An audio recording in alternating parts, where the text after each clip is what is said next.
Hi friends, welcome to the Plane Fun RC channel. I'm your host Saul, and we are continuing the build of the 40% scale Aeronaut Volksplane, and we are shifting our focus now to the wings. So what you're seeing here is you're seeing the beginning of the box spars, and these are the there's actually 2 spars per wing. Right now we're working on the front spars, and you can see it is 2 pieces that are brought together, and then eventually will form a box spar much in the same fashion that we shaped for the actual stabilator. So let's continue our build of the box spar. More to come. All right, friends, as we continue our update, let me show you what we have going on here. We have the beginnings of the rear box spars.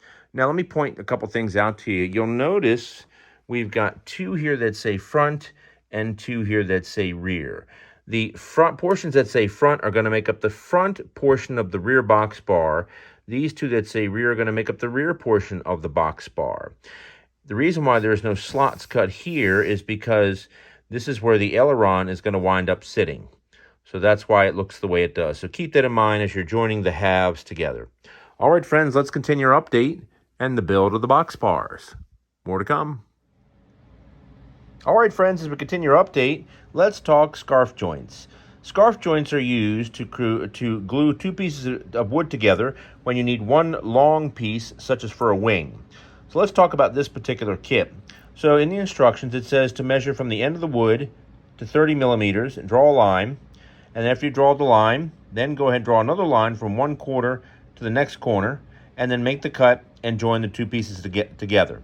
The idea behind a scarf joint is that when you have, if you don't want to butt 2 ends of the wood together, 2 flat ends such as this, you want to angle it because it gives you more surface area. The more surface area you have, the less likely there is to be a failure between the 2 pieces of wood. So therefore, it creates a much stronger bond. Now, the angle for this particular kit is about 22 degrees. So if you're looking to build the kit, just keep that in mind. All right, friends, let's go ahead and make our scarf joints. More to come. All right, friends, we continue our update. One thing I forgot to mention when we're talking about scarf joints is that in the kit, they include a very long piece of pine and then a half piece of pine. So you want to make sure that when you're scarfing your joints together, as you can see here, make sure that it is a long piece and a short piece. Don't put 2 of the long pieces together, okay? All right, friends, more to come.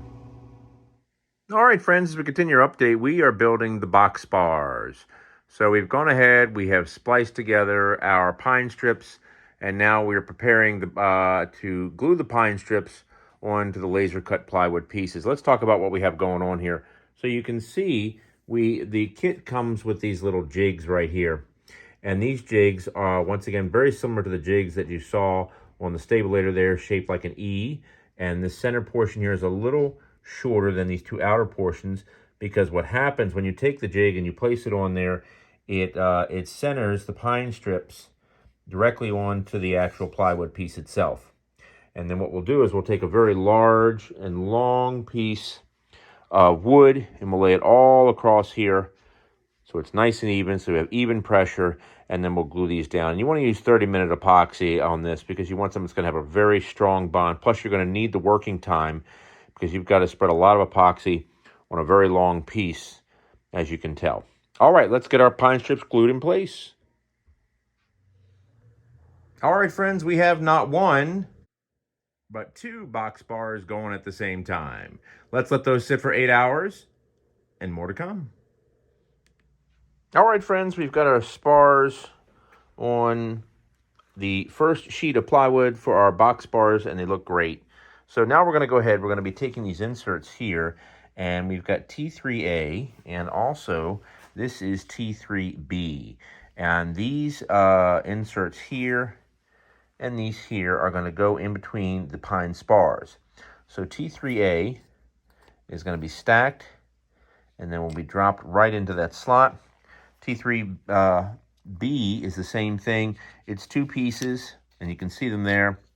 They are stacked and then glued, and then they are set flush with this edge here. Now T3A will be flush with that opening right there. And then once these are in place, then we're going to take our second piece of plywood, which you can see right here, and we're going to go ahead and we're going to put it on top of the box bar to complete one of the front block box bars, and then we will we will do the same exact thing for the other front box bar. All right, let's get our pieces glued in. More to come. All right, friends, our pieces are glued in place. Let's get our plywood on top. All right, friends, we're about ready to apply the other piece of plywood. So one friendly tip is to go ahead and use some blue tape on one side. That way you can take the piece, flip it up, put your epoxy on, and flip it back. And what that also does, it helps, not only does it help to center the piece, but when you go to put your other piece of wood on top and your clamps, it doesn't shift. So keep in mind, you got pieces all along here, and then go ahead and have some pieces of tape torn, so that way after you put the epoxy on, you can tape it down on the opposite side to help keep the plywood in place so it doesn't shift. All right, let's get to gluing. All right, friends, we've got our box bar glued and clamped in place. We're going to let this sit overnight, and in the morning, brand new box bar. More to come. All right, friends, you can see we have our front box bars completed. They just look fantastic. You can see them here and here. Right here is our rear box bar, and it's built in the same exact fashion as the front box bar. You're going to take two pieces of 8x8 pine, and you're going to splice them together. And it comes with smaller laser-cut templates to hold the pine strips in the proper position on top of the laser-cut rear portion of the box bar. So let's go ahead. Let's get that glued in place, and more to come. All right, the rear box bar is gluing and drying, and more to come. All right, friends, as we continue our update here, we're working on the rear spar. You've got two supporting pieces here, much like the front spar. These two have to be sandwiched together before you put them in. T3D is going to fit in the part closest to where the airplane is going to sit, and T3C is going to fit further out on the box bar here. And this particular area is where the actual strut attaches for the wing, and then this particular area is where the fiberglass bracket attaches that ultimately holds the wing to the fuselage. So let's get those epoxied in place. More to come. All right, friends, as we continue our update, you can see we've got our top plywood sheet taped in place. We've got our hard points in place for our strut and our fiberglass wing holder. And now we're going to go ahead and get our top plywood piece glued on top of the box bar. And that'll be it for the rear box bar. More to come. All right, friends, as we continue our update, you can see our rear spars are done, and they look fantastic. I tell you, I got to be honest with you, this technique of creating spars is wonderful because they are very, very, very strong, and it's going to make assembling the wing very easy, and that'll make sense as we go along. Now, one important thing you want to remember to do is to go ahead and take the time to round off the corners. You can see they're slightly rounded off, and getting rid of any excess epoxy.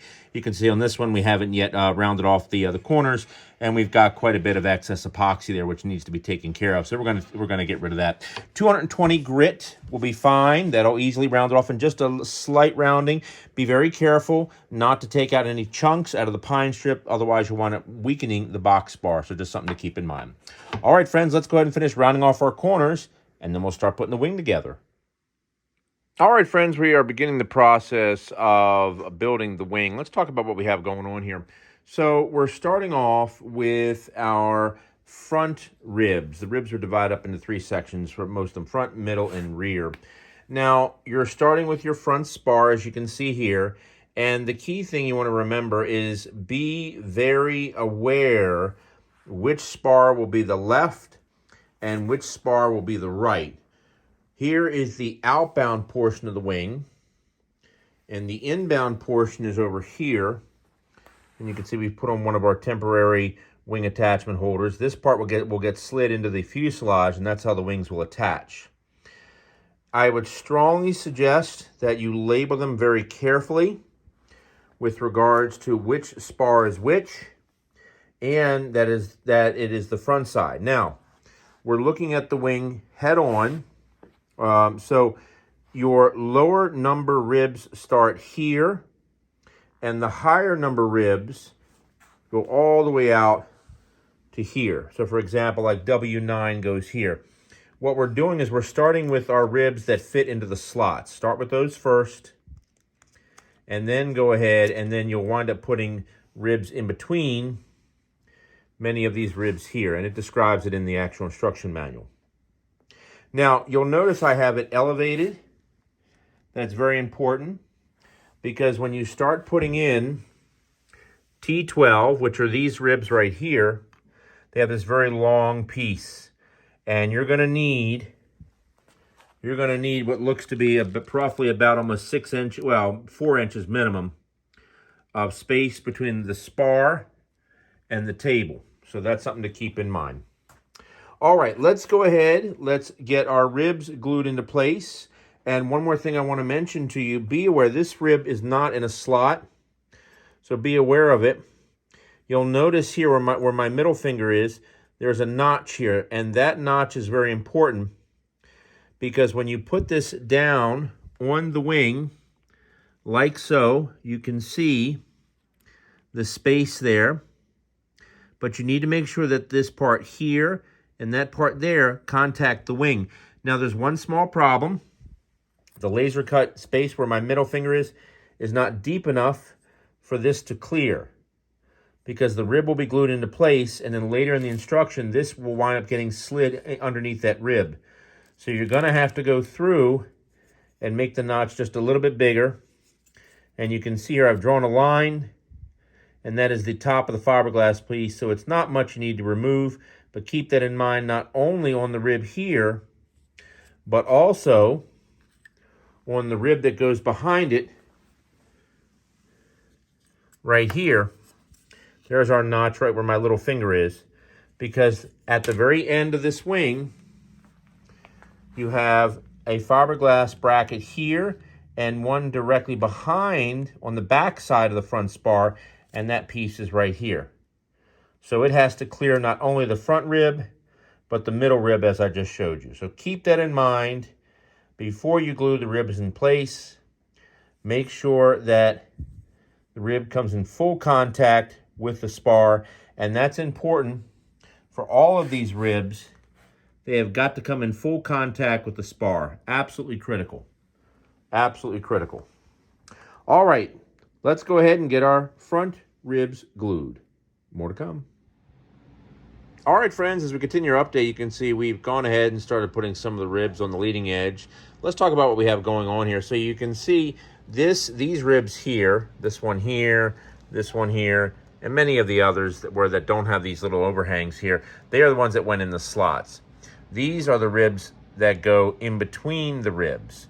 Okay, now it's absolutely imperative that you do two very important things. One, clamp down that leading edge so it's perfectly flat.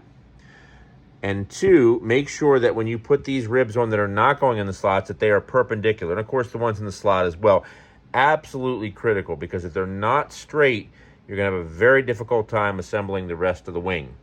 So you can see we've started putting in some of these, by the way, these ribs here, these leading edge ribs, they go in between the ribs that go in the slot. So make sure you measure it very carefully and make sure the line is perfectly straight, 90 degrees to the surface of the spar right here. So just keep that in mind. All right, let's go ahead and keep putting on our ribs. All right, friends, we've got the front portion of our ribs attached to the main front spar, and it just looks fantastic. Now we're going to go ahead and focus on the leading edge itself, and you can see it is these two pieces here that will wind up being spliced together. And the way we splice them is we simply go ahead and measure 30 millimeters from the end of the wood and make a mark, and then make a diagonal mark as well, and then cut that piece right here. And we do that on both pieces, and after they're spliced together, they'll then be cut down to 1,350 millimeters, and then we'll glue them on the front of the ribs and then shape them. All right, friends, more to come. All right, friends, as we continue our update, you're looking at the rear spar, and what we're doing now is we're putting on the rear portion of the ribs onto the back of the rear spar. It's only 6 ribs, as you can see there, and we don't put any ribs over here in the open area because that open area is where the aileron is going to wind up sitting. So that's why we don't have anything there. All right, we're going to take our rear spar and join it with our front spar by inserting the middle ribs between the two spars. More to come. All right, friends, you can see our middle ribs are in place, and it just went very, very easily. The ribs just slide right into the laser cut slots, and they fit perfectly. All right, let's go ahead and take our middle ribs and attach them to the rear spar. More to come. All right, friends, as we continue our update, you can see that we have our rear spar in place. and it just looks fantastic. Now, let's go ahead and shift our focus to the inboard rib here and also the outboard rib all the way out there. So with our inboard rib, we have these fiberglass brackets here and here. And they work in the same exact fashion as the full-scale aircraft in that these fiberglass brackets actually hold the wing in place. Now you have two sizes, and if you look very carefully, let me bring this over here, you can see that we have one that is a little more narrow than the next. The more narrow fiberglass bracket goes on the rear, the wider fiberglass bracket goes on the front, so keep that in mind. Also, the slots for the fiberglass bracket for the inboard rib here, this portion of the neck of the second rib, the front portion of the second rib, and this inboard portion of the rib, all the slots need to be opened up a little bit for the actual fiberglass bracket. They are not wide enough, so keep that in mind before you glue your ribs in place. All right, friends, let's go ahead and get our inboard and our outboard rib glued in place. More to come. All right, friends, as we continue our update, we are working on putting on the leading edge. And earlier in the film, I mentioned that the leading edge is usually attached after the front ribs are attached to the main spar. But that's not going to be possible because you have to add two more ribs. You have the end rib here, and you have the other end rib all the way down there at the very end. So it's important to go ahead and add your leading edge after the wing is assembled in its current state. All right, let's get our leading edge attached, and more to come. All right, friends, we're working on the leading edge. So before you glue it in place, what you want to do is you want to cut little cuts in the identical spaces that the ribs are located. And they're 4 millimeters wide and 5 millimeters deep, as you can see here. And then you'll be able to go ahead and put it on. So let's get our leading edge glued in place. All right, friends, our leading edge is in place. Looks fantastic. We're going to shift our focus now to the rear of the ribs, and we're going to put on the trailing edge. More to come. All right, friends, we've got our trailing edge in place, and it just looks fantastic. Let's talk about what we did. So you can see here we made 10 millimeter depth cuts from the leading edge of the trailing edge on back, and that worked absolutely perfect, and she just looks fantastic. All right, let's go ahead, let it dry, and more to come. All right, friends, as we continue our update, you can see we've got our leading edge shaped, and it just looks absolutely perfect. All right, we're going to go ahead and shift our focus now to the center of the wing, and you'll see we've got the wing weighted down. And let me talk to you about that. So where the 25-pound plate is sitting, that's where our center sheeting is going to go.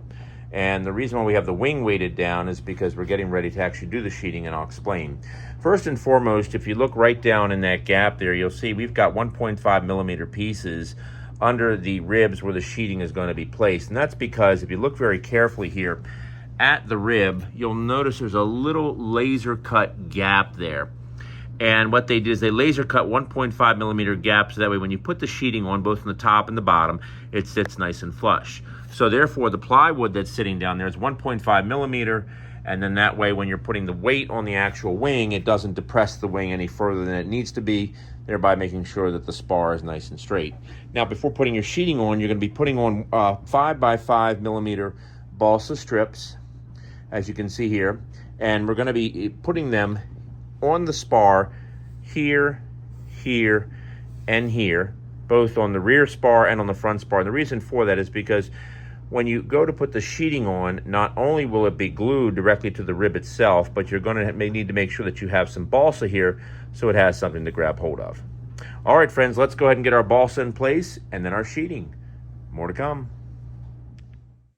All right, friends, you can see we've got our 5 millimeter by 5 millimeter balsa filler there on our front spar, and we've gone ahead and we've also put it on our rear spar as well, as you can see. In addition to the rear spar and the front spar areas, where the center sheeting is going to go in this area and here, we also have to make sure that we put some over here in this open area, and this is the area where the aileron is going to sit, and we need something for the covering to attach hold of. So we've got some 5 by 5 balsa sticks there as well. All right, let's go ahead and shift our focus to putting on the center sheeting, and more to come. All right, friends, our center sheeting is in place, and it's drying. Lots of weights. Lots of weights. You're going to need it. It's a very stiff wood, so make sure you're using lots of weights. More to come. All right, friends, our center sheeting is in place and it just looks fantastic. One friendly tip to keep in mind is use epoxy, don't use CA. I found CA did not work as well to hold it in place. We're going to shift our focus now to the inboard portion of the wing. We're going to be working on sheeting these two ribs here, and we have part number T20. Two things to keep in mind for part number T20. Number one, this part is too long, so you're going to have to shorten it.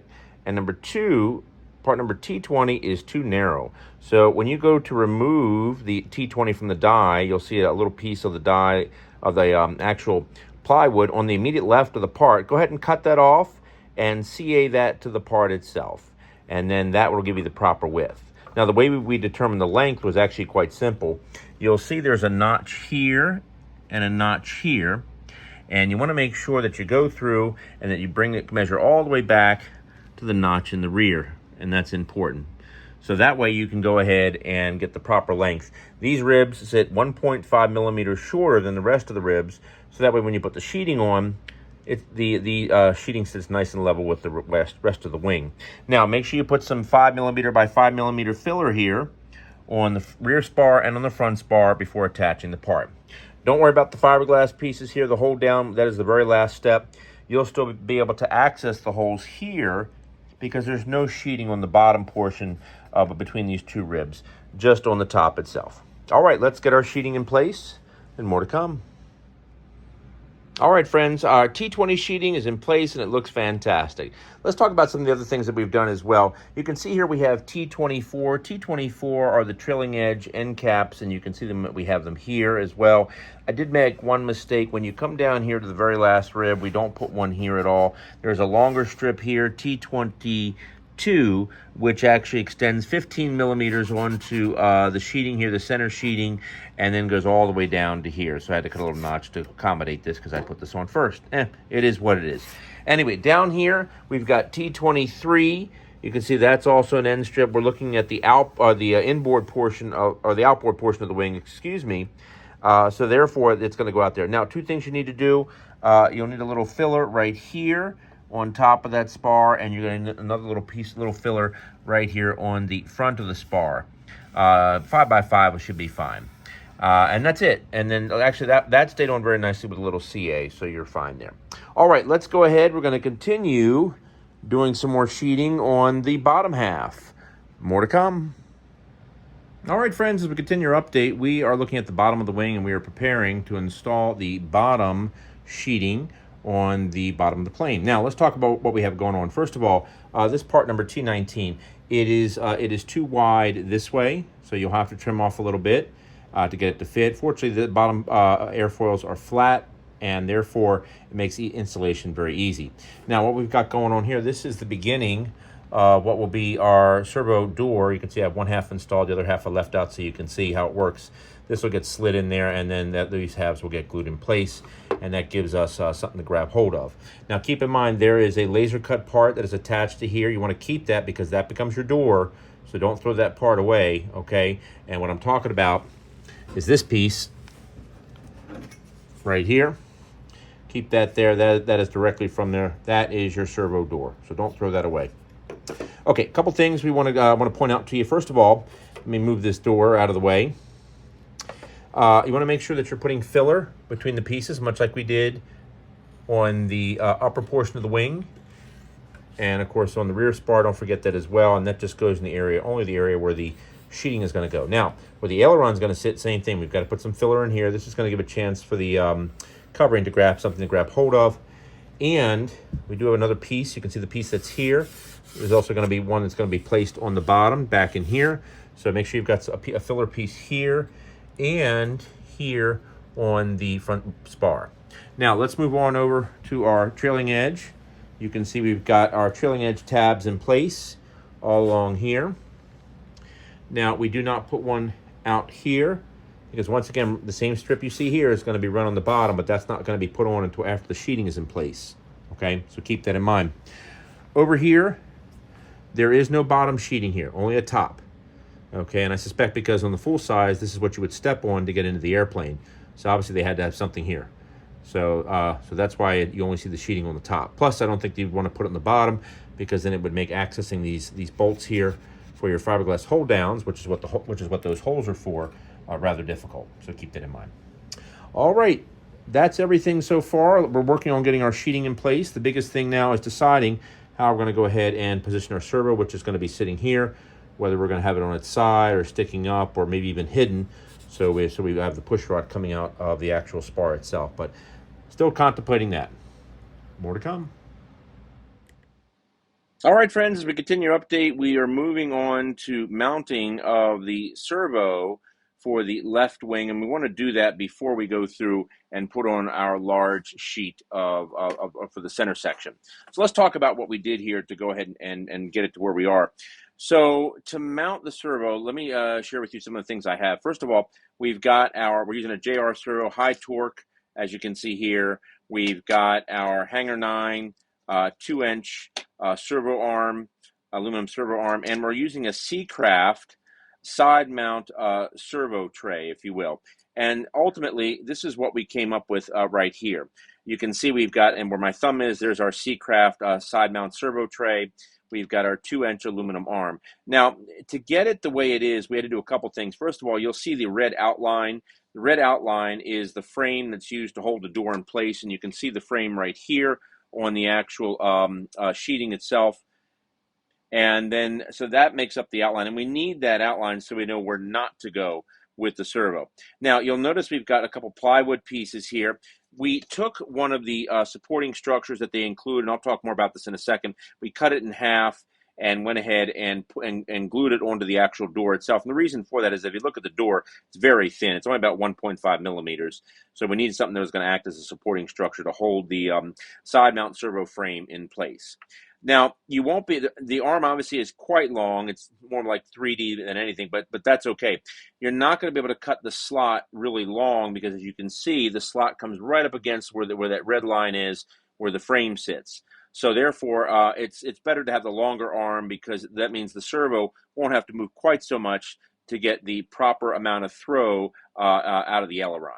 Now, let's talk about what the kit does come with so you don't have to go to something so extreme. You've got a servo mounting frame. This frame would sit between the two ribs, and that can get glued in place. And these two pieces are actually supporting structures that would then be glued onto the sides of the ribs like this, and they help to go through and then hold this this particular piece in place. So you got a couple different options of mounting the servo. You can mount it so it's standing straight up and sticking out of the door, or you can go through and actually mount the servo so it's actually hidden underneath the door itself, so that way you never see it, and you can set it up so it has a scale like a throw, meaning that the push rod is hidden within the actual wing itself, so you never see it. I'm not a big fan of that. It makes it a little difficult to adjust. By having the arm out like this, it's easier to make the adjustments. It's easier to get to the servo and easier to get to the push rod as well. And that just makes life that much simpler. So we've got that set. And here's what the servo looks like in the wing. It's a nice, clean appearance. It just looks fantastic. All right, friends, more to come. All right, friends, just one little quick blurb. I mentioned a second ago this part going in between the ribs, and what I was talking about is here, because as I mentioned a second ago, you can put the servo here. You can lower this down because the ribs are very tall. You can lower this down so that the servo is completely hidden in the actual wing itself. It'll look something like that. And then the push rod would just come out here on the actual spar itself. And then that way you would never see the actual servo or the spar, and that gives it a scale location in terms of the actual push rod. So I just want to point that out to you. You can also raise it up as well, so that way the servo sticks out of the actual opening here on the sheeting for the center, and then that way it'll look something like this up here on my GB. You can get it so it looks like that as well. So I just want to point that out to you. So some options exist for installing the servo on the wing. All right, friends, let's get our center sheeting in place. All right, friends, our center sheeting is in place, and it just looks fantastic. Let's talk about what else we went ahead and put on. After we put the center sheeting on, we went ahead and we put on T22, and we also went ahead and put on the trailing edge plywood tabs all along the trailing edge here, as you can see. In addition, over here on the far end, we went ahead and we put on part number T23, excuse me, on the bottom portion of the outboard portion of the wing itself. Now, all the way on the far end here, on the inboard portion, we've gone ahead and we've put on our fiberglass wing holding brackets, and you can see them there. So a couple friendly tips I'm going to pass along to you. Now, it does come with the included screws and the 4mm lock nuts. These are 4mm screws, and it's easy to install on the rear spar because you have access to the screw heads coming here from the top of the wing going this way. The issue is the front spar were rather difficult to install. You're going to need some socket head bolts and an Allen wrench that's going to have a ball on the end of it, so when you come at the actual bolts, they can come at an angle. It was very difficult to come at this at an angle with the included screws, so I had to switch to the actual socket head bolt. And of course, you're still using the 4mm lock nut you can see there on the front. So the only thing left to do is we've got our root template that needs to be put on. Very simple. It just goes on like this, slides right over top of the brackets themselves on both the front and the rear, as you can see. And then that'll sit nice and flush up against this rib and it gets glued in place. Now, I will tell you, the slots that are here on the root template, you're going to need to make those a little bit wider and a little bit taller because they're a little off-center and they were too narrow. So just something to keep in mind. All right, we're going to get that glued in place, and we've got 2 more things to do, and then we're going to move on to the aileron. More to come.